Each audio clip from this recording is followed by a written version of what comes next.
আইএমএফের ঋণ নিয়ে কঠিন পরিস্থিতির মুখোমুখি সরকার।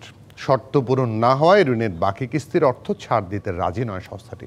অন্যদিকে কঠিন শর্ত মেনে ঋণ নিতে রাজি নয় নীতি নির্ধারকরাও।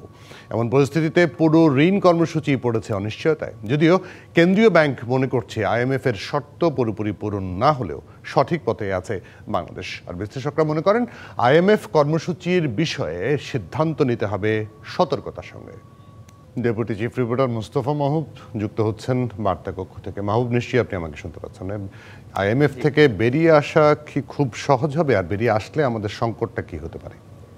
জুয়েল, এখানে দুটি বিষয়ে আমি আপনাকে আগে ছোট করে বলতে চাই। একটি হচ্ছে যে অর্থটি বাকি আসলে আমাদের ঋণ হিসেবে পাওয়ার কথা, সেই অর্থটি কি এই মুহূর্তে বাংলাদেশের অর্থনীতির জন্য খুব বেশি প্রয়োজন আছে?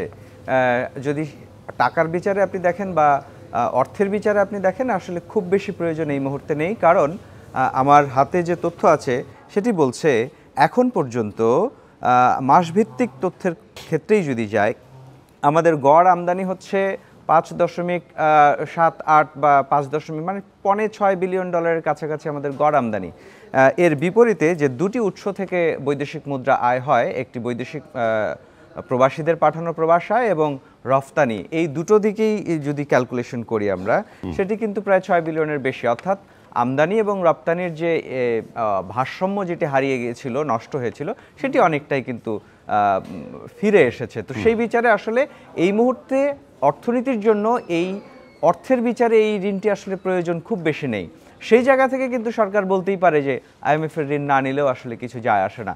কিন্তু বিষয় হচ্ছে বিশ্ব অর্থনীতির যে ব্যবস্থাটি আছে, সেই ব্যবস্থায় আপনি যদি আইএমএফ বা বিশ্ব ব্যাংকের মতো যে সংস্থাগুলো আছে তাদের স্বীকৃতির জায়গা থেকে যদি এটি চিন্তা করেন, অন্য অপরাপর যে উন্নয়ন সহযোগী সংস্থাগুলো আছে, যেমন Asian development bank, infrastructure development bank, জাইকার মতো যে প্রতিষ্ঠানগুলো আছে, তারা কিন্তু কোনো দেশকে ঋণ দেবে কি দেবে না, সহায়তা দেবে কি দেবে না, সেই সিদ্ধান্তটি নেওয়ার আগে সেই দেশ সম্পর্কে আইএমএফ বা ওয়ার্ল্ড ব্যাংক বা বিশ্ব ব্যাংক কি মতামত দিচ্ছে সেটিকে খুব গুরুত্বের সাথে বিবেচনা করে।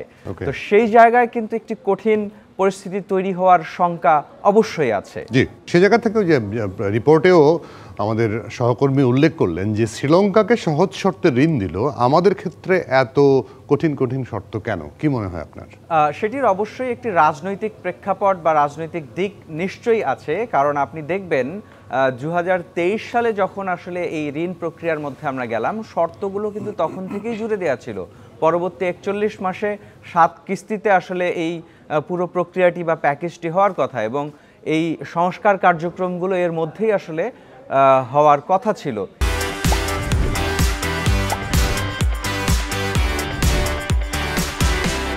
এরপরে যে রাজনৈতিক পট পরিবর্তন হলো, সেটিকে আসলে আইএমএফ কতটুকু বিবেচনায় নেবে সেটি একটি বড় বিষয়। এবং যে কথাটি বলা হচ্ছে ডলারের বিনিময় হার পুরোপুরি বাজারের উপর ছেড়ে দেওয়া, সেই জায়গায় আসলে যাওয়ার মতো যে রিজার্ভের যে ভিত, সেটি কিন্তু এখনও বাংলাদেশ সেই পর্যায়ে যেতে পারেনি। আমার কাছে যে তথ্য আছে এই মুহূর্তে, এটি এপ্রিলের 30 তারিখের যে তথ্য, সেই অনুযায়ী কিন্তু আমরা দেখছি বাংলাদেশ ব্যাংকের যে রিজার্ভ, সেটি কিন্তু আইএমএফের যে পদ্ধতি, সেই পদ্ধতি হিসেবেও 21.73 বিলিয়ন ডলার, অর্থাৎ 3 মাস বা 3.5 মাসের মতো আমদানি ব্যয় মেটানোর মতো এটি মজুদ। এই অর্থ দিয়ে আসলে ডলারকে বাজার ভিত্তিক করার যে ঝুঁকি, সেই ঝুঁকি নেওয়ার মতো পরিস্থিতি কিন্তু বাংলাদেশের নেই।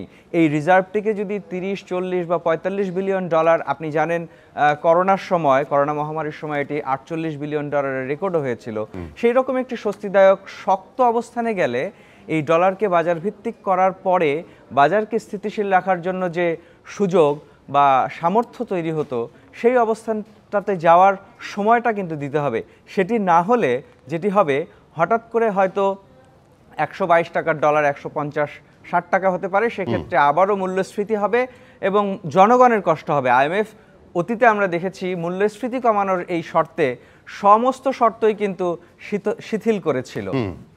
একদম একদম পরিষ্কার। অনেক ধন্যবাদ মোস্তফা। তবে 122 টাকা তো এখন না, মোটামুটি 125 টাকার নিচে কার মার্কেট থেকে মানে ডলার কেনাও একটু কঠিন হয়ে যায়। অনেক ধন্যবাদ।